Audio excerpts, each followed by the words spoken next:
Voilà, merci beaucoup na bino banso ba téléspectateurs na biso bipai banso bozali kolanda biso na mbandaka awa na chefulie ya province ya Équateur matondi mingi na Jean-Paul Akuchu oyo azwami kuna na ngambo ya bilili pe na bevitre wazali kopesa biso ndingisa ete bokoka komona biso na bitando ike na bino pe na ngambo ya radio bokoka kolanda biso sigla 98.5 MHz totombeli na bino banso boye bolamu wana tozalaki na Fabrice Massimo Lejeune oyo atalisaki biso penza likolo ya émission na ye oyo aza kalate ko banda ko mettre yango en œuvre wana station ya radio télévision zo tozali na ndeko Caleb oyo auti kolobela pe na tina ya émission na ye Carrefour des jeunes oyo alingi abanda pe kosala yango uta mokolo ya lobi samedi nde Caleb Nzuzi akobandisa émission na ye bongo pona Emmanuel Inonga mwana suka ya radio télévision zo pona bandeko bazwami na ngambo ya bibende bosimba ete ngai nazalaka na émission droit de l'enfant.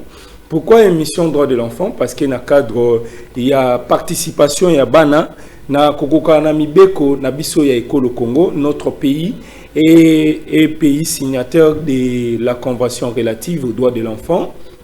Oui, ils ont une convention, ils ont adopté dans l'Assemblée générale des Nations Unies le 20 novembre 1989. Ils ont date WAPI, la convention relative aux droits de l'enfant, ils ont adopté dans l'Assemblée nationale, Assemblée générale des Nations Unies et mise en application dans la République démocratique du Congo. Ils ont le 22 août 1990 et puis ils ont publié dans le journal officiel en 1999. Histoire, bref, historique, il y a convention relative aux droits de l'enfant au pays Nabiso, République démocratique du Congo, tous les pays signataires. Il y a convention en pour Italie, participation, il y a banana. Quand il y a convention, ils allaient que ça la promotion. Il y a intérêt supérieur aux droits de l'enfant.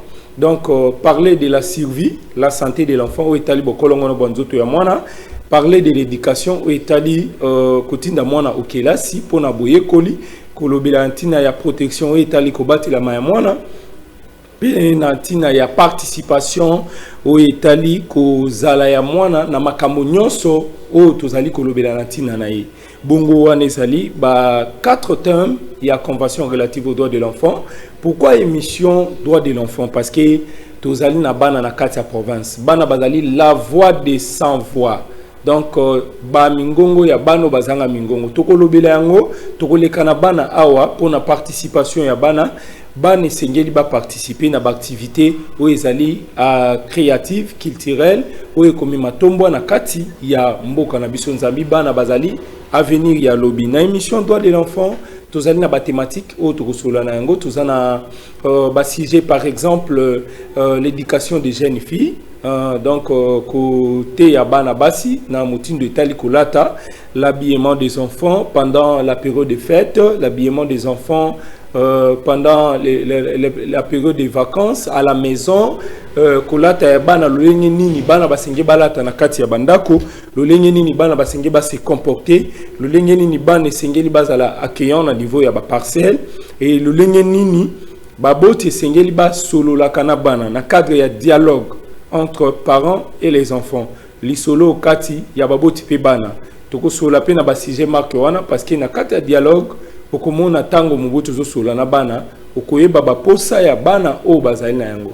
Mwana ko expliquer lobi non maman olingo sombela nga ketch tango parole ngo sombela mwana sapato. Mbonge za ya yo parents, vous voulez amener un enfant au marché pour que azwa sapato. Mais quand même parents, benga mwana yo, tout n'a pas consentement na ye. Emmanuel, Elion, Nalina Sombelo Keti. Mbongo nezali par exemple au temps. Nalina Sombelo Keti ya couleur nini. Pour mon aba parents tout ça la rangote. Parents alinga sombela mwana keti. Azuka kambonga ka sombi keti rouge pendant que mwana couleur préférée na ezalaka noir.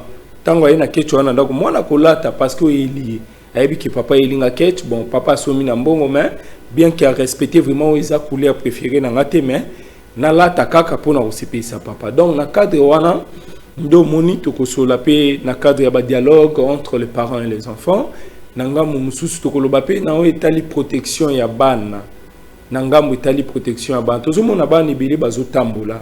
Bazoteka biloko na kati ya centre ville. Est-ce qu'ils sont vraiment conformes na ba loi ya bana, na convention relative aux droits de l'enfant, y compris la loi portant protection de l'enfant, la loi numéro 001 portant protection de l'enfant, la loi de 2009, où Italie makambu ya protection ya bana. Alors, tu peux décortiquer article par article.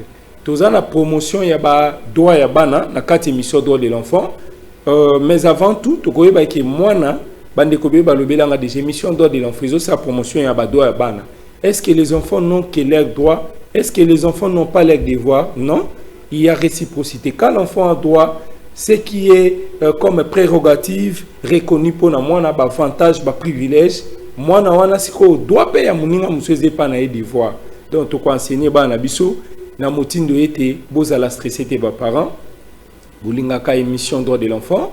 Bozala ka biso na tango nyonso to ko développer vraiment ba sujet o e ko marquer vie ya bana. To ko tal sabana sur l'importance de l'arbre dans une parcelle, litomba ya nzete na kati ya lopango, to ko tal sabana sur o etali assainissement na kati ya ba ménage, gestion ya ba ordure ménageur, to ko tal sabana na oyo etali makambo matali ba droit na bango koyeba ba devoir les respects envers les personnes les plus âgées, la conduite même des élèves, des enfants au milieu scolaire et l'assainissement au milieu scolaire. Tout quoi prendre ba makambo ebele na kati ya émission droit de l'enfant. Alors ba parents tout ko yamba pe ba boti to za la kabiso mo côté tout za ka accompagner na ba parents tant to yambi bana to za pe na tant tout ko yamba ba parents pour na kusula na bango parce que ba parents bana baza ya biso te tozo bana na société ngana zana nga bana intel zana oya ibana mettons tozu ban to ina bango na kati ya plateau to ina bango na émission et ça c'est parce que bana on a to considérer bango comme un modèle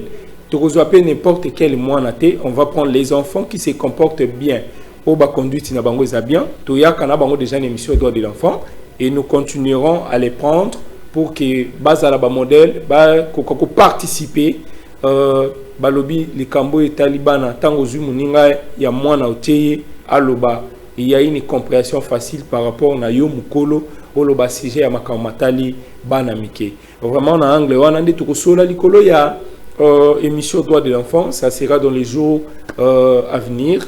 Tozana bino en attendant les directeurs de programme junior il faut Bompaka moto ya bateau ninga zoti la biso grille de programme azo réactualiser ndo monitor yeto présenter bino ba produit oyo kozala exploiter tout au long ya mikolo misali koya awana kati ya plateau na biso ya radio télévision zoé pe nanga momususu ya radio tokozala vraiment na ba émission interactive tokozala ba émission à téléphone ouvert na kati ya droit de l'enfant. Voilà ingénieur Jean-Paul aussi ici présentation pour na émission droit de l'enfant tozali ko kati na deuxième émission Nabiso. Alors, tu as moi séquence musicale. Sur le côté de la loko moko, to chocolat ngom, moi mukebongo to kota na présentation émission mususu. Wana to zali pe kopé sabambote na ADG Nabiso, le patron de la radio télévision Zoé, révérend pasteur Jacques Bounouya, bisika azali kolanda biso to pepio bambote belé papa, to pesimbote na mama ya bane belé, mama mami Pascaline Bogali Bounouya, bisika zolanda biso to tombeli pe mayoki malamu. Na bandeko banso ba bozali connecté sur la 98.5 MHz na radio bandeko bozali na bitando eke bozomo na biso ndenge tozali koleka na émission na tongo ya mokolo malelo. C'est parti l'ingénieur.